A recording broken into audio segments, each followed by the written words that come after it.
Hi guys, welcome to our YouTube channel Bong views. আমি শিলাজিৎ, আমি সুদীপ্তা। আপনারা যারা এখনো পর্যন্ত আমাদের চ্যানেলটা সাবস্ক্রাইব করেননি তারা প্লিজ এক্ষুনি আমাদের চ্যানেলটা সাবস্ক্রাইব করে নেবেন আর নোটিফিকেশন বেল অন করে নেবেন পরবর্তী ভিডিওগুলোর জন্য নোটিফিকেশন পেতে। আর যারা আমাদের চ্যানেলটা সাবস্ক্রাইব করেছে তাদেরকে অসংখ্য ধন্যবাদ।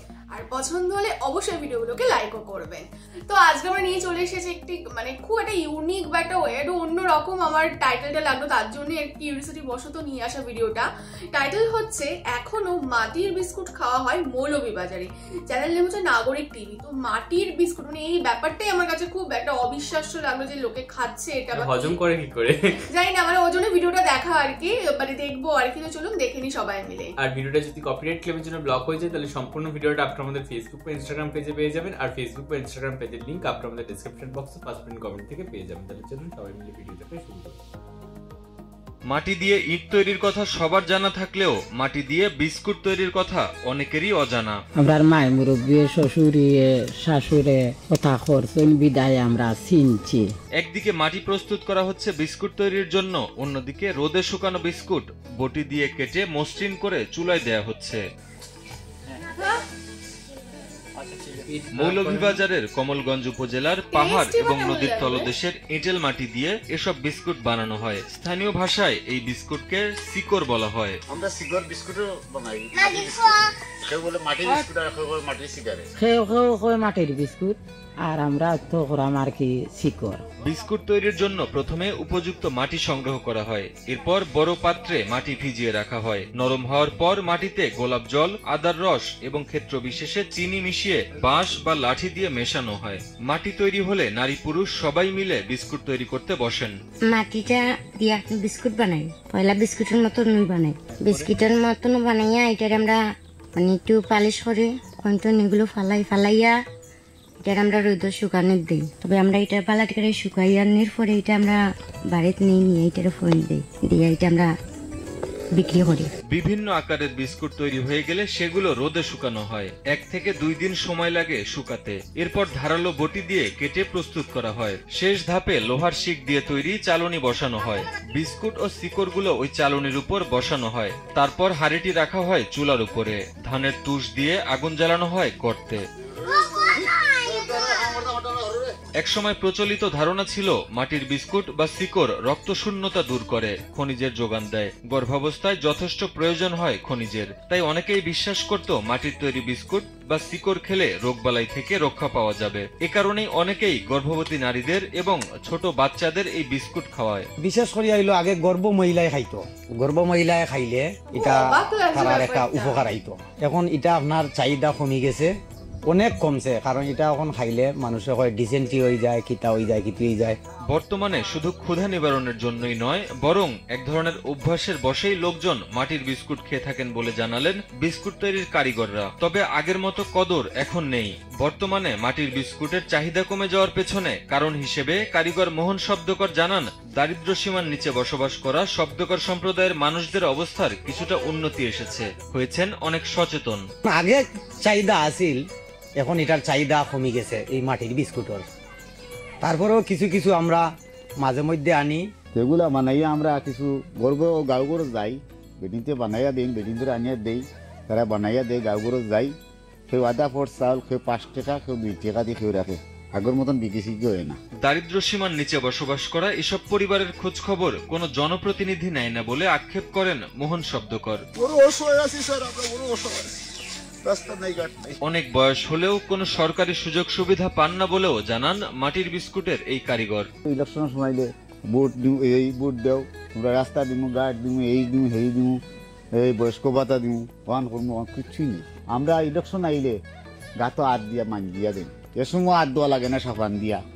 আর যেই সময় ভোট ইলেকশনের লগি ভালোবাসা শেষ। শিকড় কারিগরদের মতে নারীরা এখন আগের থেকে অনেক সচেতন, তবে এর মধ্যেও পূর্বপুরুষদের পেশা ধরে রেখেছেন তারা। ব্যবসার পাশাপাশি নিজেদের ক্ষুধা নিবারণের জন্য পরিবারের সবাই এই মাটির বিস্কুট খান। মাটি খুঁয়ারি গিল্লা করে, তারপরেও আপনি ব্যায়াম শ্যাম করি আর চলি আর কি, চলি আর ও বাচ্চা কাচ্চা গুণ নাতি নসা পুরুতার এমনি যা পারি ডিকা ডাকা দেওয়া যায় আর কি।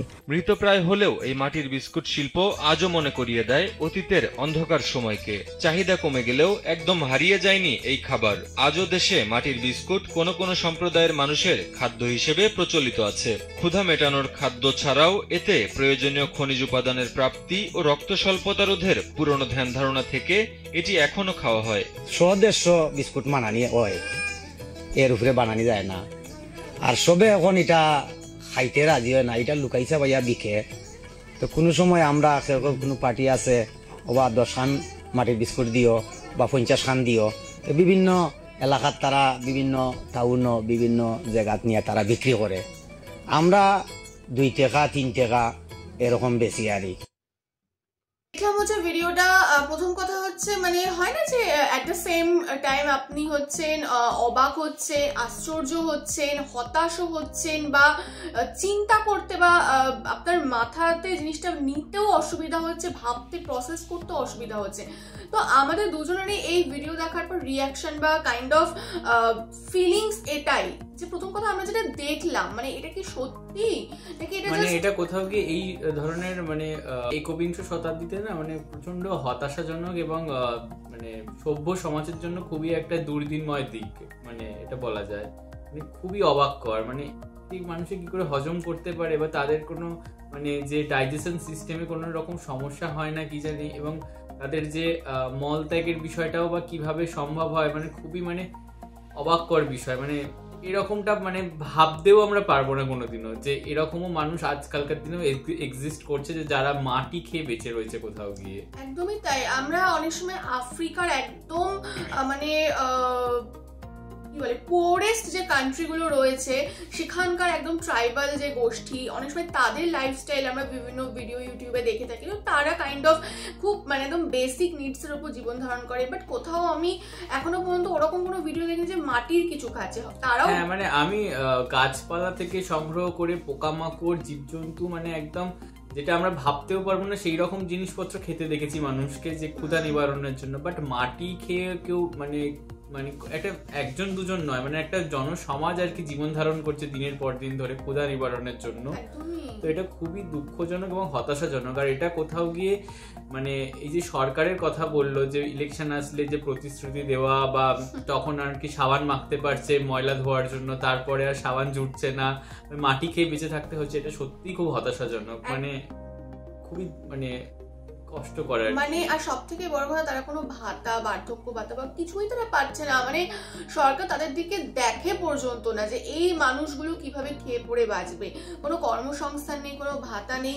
যখন ভোট আসে তখন হচ্ছে কিছু প্রতিশ্রুতি, মিথ্যে প্রতিশ্রুতির স্বপ্ন তারা দেখে, আবার ভোট চলে যায় সেই প্রতিশ্রুতিগুলো ভেঙে তাদের স্বপ্ন মানে আবার দুঃস্বপ্নে ফিরে আসে আর কি, এরকম একটা সিচুয়েশন। এবং এই যে মানে প্রথমত হচ্ছে এনারা বলছেন যে আগে নাকি আরো বেশি চাহিদা ছিল, কারণ আগে বিলো পভার্টি লেভেলের মানুষ আরো বেশি ছিল, এখন কোথাও গিয়ে হলো একটু হলেও তাদের জীবনযাত্রা উন্নত হয়েছে, যেজন্য মাটির বিস্কুটের চাহিদা কমেছে। তো আগে মানে নিশ্চয়ই 5-10 বছর 20 বছর আগের কথাই বলছে। তো মানে চাহিদা বেশি ছিল মানে কি হিউজ পরিমাণে মানুষ তার মানে কিনতো মাটির বিস্কুট এবং তারা খেত, কনজিউমও করতো। ইভেন এখনো আমরা দেখছি ভিডিওতে তারা কিন্তু খাচ্ছে। ইভেন এখনো যে চাহিদা একদম জিরো হয়ে গেছে এটাও না, কিছু মানুষ এখনো কেনে, ইভেন তারাও কিন্তু খাচ্ছে যারা বানাচ্ছে এগুলো। তো আমি তো এই ব্যাপারটাই বুঝতে পারছি না যে একটা মানুষের, আমার তো মনে হয় একটা বিস্কিটের আমার মনে হয় না খুব এক্সপেন্সিভ কিছু খাবার জিনিস। বিস্কুট আমার মনে হয় যে কোনো দরিদ্র ফ্যামিলি হচ্ছে অ্যাফোর্ড করতে পারে। নর্মাল, আমি কোনো ফ্যান্সি বিস্কুটের কথা বলছি, নর্মাল যে বিস্কুটগুলো হয় আর কি। কিন্তু এনারা হচ্ছে সেটা মাটির বিস্কুট খাচ্ছে মানে আমাদের ভেবে নিতে হবে বা ধরে নিতে হবে যে এনারা ওই বিস্কুটগুলো অ্যাফোর্ড করতে পারছেন না। তো তাহলে কতটা খারাপ অবস্থা যে তাদের এই ধরনের খেয়ে, ইভেন তারা ডাল ভাত খেয়েও তাদের পেট ভরাতে তারা পাচ্ছে না, কোথাও কিন্তু তাদের ক্ষুধা থেকেই গেছে, যার জন্য তারা এই মাটির বিস্কুটের সহায়তা নিচ্ছে। তো এই যে পুরো ব্যাপারটা আমাকে ভীষণ অবাক করলো। ইভেন তারা যে খাচ্ছে মানে আমার তো এটা ভাবতেই অবাক লাগছে তার যেভাবে জিনিসটাকে প্রসেস হোক না, আলটিমেটলি মাটি তো মাটিই থাকছে না, তো তারা ওটাকে চেবাচ্ছে কি করে, গিলছে কি করে, ব্যাপারটা হজমই বা হচ্ছে কি করে, বা তাদের একবারও মনে হচ্ছে না যে আমরা মাটি চেবাচ্ছি, মাটি কামড়াচ্ছি। এই যে ব্যাপারটা, বা মানে অনেক ধারণা ছিল, ভ্রান্ত ধারণা ছিল, মিথ আর কি, যে ক্যালসিয়াম হবে, আয়রন আসবে, এই আসবে ওই, কারণ মাটিতে যেহেতু অনেক খনিজ পদার্থ থাকে, তো আমাদের ভেতরে খনিজের অভাব হলে ওগুলো আমরা খেতে পারবো। তো এই যে কনসেপ্টগুলো কোথাও গিয়ে এগুলোও তো একটা রং কনসেপ্ট, বা এইভাবে দিনের পর দিন বেঁচে থাকা, বা এতে তো আরো অন্যান্য রোগও হতে পারে। তো এই সমস্ত দিকগুলোর উপর কেন সরকার এতদিন ধরে দৃষ্টি নিক্ষেপ করেনি, এটাই আমার কাছে সব থেকে বেশি আশ্চর্য লাগছে। এবং তারা কোথাও গিয়ে মাটি খেয়ে হজম করে ফেলছে, কিন্তু আমরা কোথাও গিয়ে এইটা ভেবে হজম করতে পারছি না যে তারা মাটি খেয়ে বেঁচে রয়েছে দিনের পর দিন ধরে। মানে এটা খুবই প্যাথেটিক একটা বিষয়। আর একটা ব্যাপার হচ্ছে মানে তাদের যে জীবনধারা যেটা আমরা দেখলাম, তো সেটা কোনোদিনই একটা সভ্য সমাজের জন্য কাম্য না। এবং বাংলাদেশ যে প্রগতিশীল সরকার বা প্রগতিশীল দেশ হিসাবে যে এগিয়ে আসছে, আবার উন্নত দেশের দিকে এগোচ্ছে, মানে এই উন্নত দেশ বা এই সমস্ত জিনিসগুলো যতদিন না এই ক্ষুধার্ত মানুষগুলোর ক্ষুধা মিটবে, ততদিন কিন্তু মানে সেই লেভেলে আমরা অ্যাচিভ করতে পারবো না যে আমরা একটা উন্নত দেশ বা উন্নয়নশীল দেশ। মানে এখানে আমার সত্যি ভাবতে অবাক লাগছে যে এই মেট্রো রেল, এই পদ্মা সেতু, এই ওই এত কিছু নিয়ে মানে এটা শুধু বাংলাদেশ বলে বলছি না, আমাদের দেশও আছে। মানে আমরা হচ্ছে এইগুলো নিয়ে আমরা জানি না, বাট রয়েছে হয়তো। এক্স্যাক্টলি, আমরা এগুলো নিয়ে এত সোচ্চার হই, ঠিক আছে, সব জায়গায় নাম চেপে যায়, একদম জয় জয়কার হয় অমুক সরকারের, কিন্তু সেখানকার মানুষরা এখনো মাটির বিস্কুট খাচ্ছে, সেখানকার মানুষরা এখনো বিলো পভার্টি, মানে তারা খেতে পর্যন্ত পাচ্ছে না, বেসিক নিডসটুকু তারা পাচ্ছে না। তো এটা কিন্তু খুবই মানে হতাশাজনক একটা পরিস্থিতি। আমার মনে হয় আগে এইসব মানুষদের দেখা উচিত, তারপরে বড় বড় সেতু, বড় বড় প্রজেক্ট, সেগুলো অনেক পরের ব্যাপার। আমার মনে হয় যতক্ষণ না আমার দেশের প্রতিটা মানুষ খেয়ে পড়ে না বাঁচতে পারছে, ততক্ষণ কিন্তু আমার মনে হয় যে ওই সবই বৃথা হয়ে যায় কোথাও গিয়ে। এবং আমরা মানে আমি ভিডিওটা দেখতে দেখতে মানে কোথাও গিয়ে কষ্ট পাচ্ছিলাম যে অনেক সময় এরকম হয় গিয়ে কি আমরা বেশি খাবার খেতে না পারি বলে সেগুলো হয়তো ফেলে দিই কোথাও গিয়ে। তো সেটা দেখেও কোথাও গিয়ে খারাপ লাগছিল যে মানে বিস্কুটের কথাও, মানে আমরা বিস্কুট শুনে নাক সেটকায়, অনেকে এরকম আছে বিস্কুট পছন্দ করি না, বা মানে নষ্ট করি, খাই না, ফেলে দিই, আমরা কিনে কুকুরকে খাওয়াই, আমরা নর্মালি বিস্কিট কিনে কুকুরকে খাওয়াই, কিন্তু এনারা এই সমস্ত মানুষরা তারা সত্যিকারের বিস্কুটটুকু খেতে পারছে না। মানে আমার সত্যি এখানে বলার ভাষা নেই, জানি না অনেক কিছু হয়তো মাথাতে চলছে, বাট আমরা এভাবে ব্যক্ত করতে পারছি না। এক্স্যাক্টলি, কারণ আমাদের কাছে কিছু ওয়ার্ড নেই, কিছু মানে সত্যি বলার নেই। তবে এটাই আমরা কামনা করব, এই সমস্ত মানুষগুলোর যেন রুজি রুটি ঠিকঠাক ভাবে পাক, এরকম শিল্পের আমার মনে হয় না দরকার আছে বলে। কারণ এইরকম শিল্প বাঁচিয়ে রাখারও আমার কোথাও গিয়ে খুব অযৌক্তিক লেগেছে, তার থেকে যে এইসব শিল্প না আঁকড়ে থেকে যেটাতে তাদের ডেভেলপমেন্ট হবে, গ্রোথ হবে, তারা খেয়ে পড়ে বাঁচতে পারবে, এরকম কর্মসংস্থানের দিকে যাক, এবং সরকার এদের দৃষ্টি নিক্ষেপ করুক, এদের কিছু ব্যবস্থা করুক, এবং আলটিমেটলি এইসব মানুষগুলো যেন গ্রো করে পুরো দেশের সাথে, এটাই হচ্ছে কাম্য। তো যাই হোক, ভিডিওটা ডেফিনেটলি মানে অবাক করা ছিল এখানে আমি বলবো, এবং আমরা একটা নতুন ভাবে বাংলাদেশকে চিনলাম, বা নতুন হয়তো আমাদের দেশে ওরকম আনাচে কানাচে বিভিন্ন জিনিস আছে, তো নতুন ভাবে আমরা এগুলো জানতে পারছি, বা মানুষের যে লাইফের স্ট্রাগল এতটাও হয়, এরকমও হয়, সেটাকেও আমরা দেখতে পাচ্ছি। তো আপনাদেরও যদি এই ভিডিওটা ইনফরমেটিভ লেগে থাকে, বা কোথাও গিয়ে আমাদের সাথে আপনারা রিলেট করতে পারেন, বা আমাদের সাথে আপনারা সহমত পোষণ করেন, বা আর একটা জিনিস আমি বলবো যে আপনারা যদি আশেপাশে কেউ থেকে থাকেন, বা সেরকম সচ্ছল যদি আপনাদের মানে অবস্থা হয়ে থাকে, অ্যাটলিস্ট কিছু মানে চেষ্টা করেও আর কি তাদের পাশে গিয়ে দাঁড়ান এবং কিছু হেল্প করে আসুন, অ্যাটলিস্ট একদিনের খাবার হলেও দিয়ে আসুন, মানে কোথাও কি তাদের দরকার। একদমই তাই। তো সেটাই আর কি, যদি সহমত পোষণ করে থাকেন অবশ্যই লাইক করবেন, কমেন্ট করে আপনাদের বক্তব্য জানাবেন। আর আবারও বলছি, এখানে কিন্তু পার্টিকুলার কোনো দেশের আমরা কিছু বলিনি, এটা আমাদের দেশেও এরকম হয়ে থাকে, বড় বড় নেতা মন্ত্রীরা অনেক প্রতিশ্রুতি দেয়, কিন্তু তারপরে তারা আর ফিরেও তাকায় না ভোট চলে যাওয়ার পর, এবং এরকম অনেক তাদেরই ব্যাংক ব্যালেন্স বাড়ে। এক্স্যাক্টলি, এবং আমাদের দেশেরও একদম প্রত্যন্ত গ্রামে বিভিন্ন প্রদেশগুলো, হরিয়ানা বলুন, বিহার বলুন, ওড়িশা বলুন, বা আমাদের ওয়েস্ট বেঙ্গলেও পুরুলিয়া, বাঁকুড়া, এই ধরনের যে সমস্ত জেলাগুলো আছে সেখানকার প্রত্যন্ত গ্রামের মানুষেরও কিন্তু এরকমই খারাপ অবস্থা, কিন্তু আমাদের দেশের নেতা মন্ত্রীদের দেখে সেটা একদমই মনে হয় না। তো এটা কিন্তু শুধুমাত্র বাংলাদেশ নেই, সমস্ত মানে মুখোশধারী যে নেতা মন্ত্রী বা সরকার, তার পেছনে যে এতটা একটা কদাকার সত্য বা একটা প্র্যাকটিক্যাল বিষয় লুকিয়ে রয়েছে, সেটাই আমরা বলতে চেষ্টা করলাম। তো ভাববে না এটা আমরা অনলি শুধু বাংলাদেশকে নিয়ে বলেছি। তো যাই হোক, এটাই কাম্য যে এই সমস্ত কিছু তাড়াতাড়ি মিটুক আর মানুষজন সুস্থভাবে অ্যাটলিস্ট বেসিক খেয়ে পড়ে বেঁচে থাকে, এটাই হচ্ছে ব্যাপার। আর আমাদের যদি ভিডিও আপনাদের পছন্দ হয়ে থাকে অবশ্যই আমাদের চ্যানেলটাকে সাবস্ক্রাইব করে যাবেন। সাবস্ক্রাইব বাটনের পাশে জয়েন বাটন পেয়ে যাবেন, সেখানে কিছু ফেসিলিটিস দেওয়া থাকে, চাইলে আপনারা চেক করতে পারেন। আর আমাদের যে ফেসবুক ইনস্টাগ্রাম পেজ রয়েছে সেখানে আপনারা ফলো করতে ভুলবেন না, লিংক ডেসক্রিপশন বক্সে পেয়ে যাবেন। আর আমাদের সাথে কানেক্টেড থাকার জন্য আমাদের যে ফেসবুক গ্রুপটা রয়েছে সেখানে আপনারা জয়েন করে আপনারা আপনাদের মনের মতো সমস্ত কিছু পোস্ট করতে পারেন, তার লিঙ্কও ডেসক্রিপশন বক্স চেক করলে পেয়ে যাবেন। আর আমাদের যদি পার্সোনালি আপনারা পছন্দ করে থাকেন আমাকে শিলাজিৎ ওকে সুদীপ্তা হিসাবে আমাদের ফেসবুক ইনস্টাগ্রামে আপনারা ফলো করতে পারেন, তার লিঙ্কও ডেসক্রিপশন বক্স চেক করলে পেয়ে যাবেন। দেখা হচ্ছে পরবর্তী ভিডিওতে, আজ এ পর্যন্তই, টাটা, নমস্কার।